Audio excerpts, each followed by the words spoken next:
welcome back to another video. Today we're going to be going over the we already went over the royalty faction, the important cards in the set so far, but now we're just going to be going over all of the cards for the royalty, just because I showed you some of the important ones but I didn't show you all of them, so I figured you guys probably want to know if you're buying any packs or anything like that, which cards you're getting and what they do. So I'm definitely going to show you those right now. Also, I'd like to say right up front, thank you guys. We had 100 subscribers and it was much faster than I thought. I mean, I started this channel essentially on Christmas of last year, so it's only been 3 months, almost 3 months pretty much. So we already have 100 subscribers, so that's amazing. And I'm gonna reward you guys. So the Mystic Madness packs with an extra rare or leader in them are actually, they were supposed to be taken down at the very end of March, so this should be going up on the 31st, so tomorrow. But essentially I'm going to extend these packs for one more week, so if you guys want to get these, they're the same price as the regular Mystic Islands packs, which this is the regular one right here, the purple. Now you could pick some of those up on the Game Crafter, first link in the description, but if not, that's okay, and I appreciate you guys anyway. So let's start off with the royalty faction. So right here, the first card, these are all in order from set number. So Noble Knight is our first dude right here. Very solid card. A 1 attack, 2 defense. You gain X health this turn when he's casted. X stands for the amount of cards you've left in your hand with a limit of 3. So you gain health equal to how many cards are in your hand when you cast him with a limit of 3. So most of the time you just gain 3 health and you play him. Pretty good. Dusk Rider, the rare. There's 2 rares for the royalty in set 1. So this guy is pretty beastly. Cost 6. He's a 7/6, so good stats anyway already. When Dusk Rider kills a creature, give a +1 attack, +1 defense counter to all royalty faction creatures on the battlefield, but exclude him. So every time you kill any creature with this guy, you put a +1/+1 on all royalty creatures on the battlefield, including your opponents if they have any. So you got to play this wisely, but if they are not running royalty and you have a bunch of dudes out, they're all going to get buffed and it can get pretty out of hand. So you got to make sure you stop that quick as the opponent. Fallen Knight is an ability card. It costs 2. It says if a knight creature died this round, the opposing caster takes damage equal to the amount taken by that creature. So that's pretty cool. So let's say, you know what? We'll just pick the next card and I'll explain it from there. So Lonesome Knight, his name, he has Knight in his name. Let's say he gets attacked for 1 damage, which kills him, because he's just a 3 attack, 1 defense with no ability or anything like that, no skill. If he gets killed, and let's say your opponent's on 1 health and you play Fallen Knight, a knight died and your opponent takes damage equal to the amount that creature took, which was 1, and that's enough to kill them. So it's pretty good. Another card right here, Primary Foot Soldier, cost 1. He's a 1 attack, 1 defense. When this card enters the battlefield, you gain 1 health. Pretty basic right there, but he's pretty good. Speech of the Dead, another ability card. It costs 2. Return the top creature from your graveyard to your hand. Once that creature dies again, you banish it. It's a good way of getting things back from the graveyard, obviously. Sharpshooter, costs 2. 3 attack, 2 defense, so it's good stats base right there.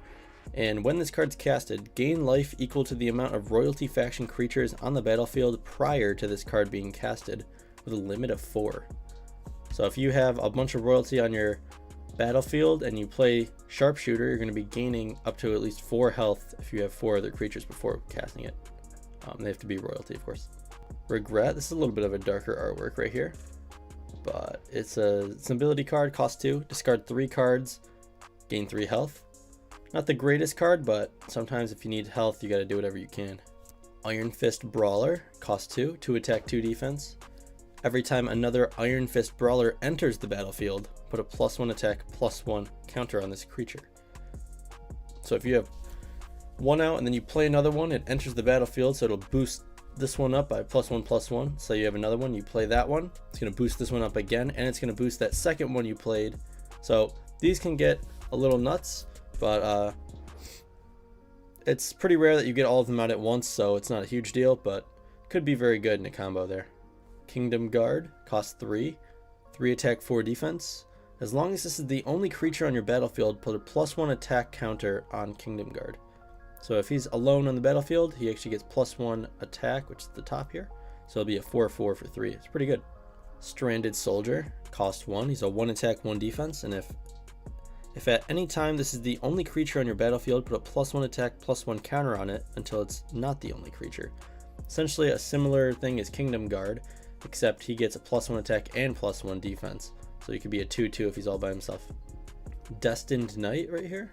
It costs 3, 3 attack, 3 defense. Gain 1 health when this creature dies. Moonlight Knight, royalty faction creature, the other rare in the set. Cost 5, but it's a 6/6. Very good. When you cast this creature, sacrifice a creature worth 2 chaos crystals or more on your battlefield. So a little bit of a downside there, but he has Obstruct, which means he doesn't let damage bleed through to your life. And he has Idle, which means he's not affected by ability cards, which is super strong. So that's very good there. Young Sword Wielder, cost 1. He's a 1 attack, 1 defense. If this creature is killed while it is blocking, it goes to the bottom of your deck instead of in the graveyard. That's cool. Infantry Support. While this creature's on the battlefield, every primary foot soldier gets a +1 attack, +1 defense counter until it's destroyed. So essentially this guy just buffs any one of these guys on the battlefield and gives them a +1 attack, +1 defense counter. So it's good to run both of these in your deck for maximum efficiency, I guess. We're on to our last 2. So second to last is Sword of the Mighty. Actually a very important card for the royalty faction. It costs 2. Give target creature +1 attack, +1 defense until death.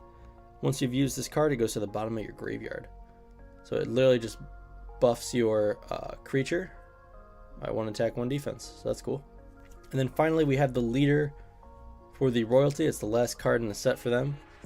King Edwards, and he is pretty awesome. I love his artwork. Let me know if you guys like his artwork. One of my favorites in the game for sure. You can play him for 6 chaos crystals or 9 health.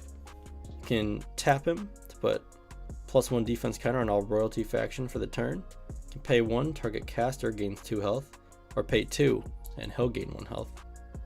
And he has 10 health anyway, so that's pretty good. Very good for the royalty.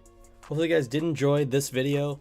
I don't know which faction I should do next for these, so comment down below if you want to see a specific faction. I've already done goblins and royalty, so yep, just let me know. Thank you guys so much for watching. Don't forget to check out the Game Crafter, my website, my Instagram. Check it all out down in the description if you really want to support the game. And please subscribe and like. I really appreciate it. And I'm going to see you guys in the next one. Peace.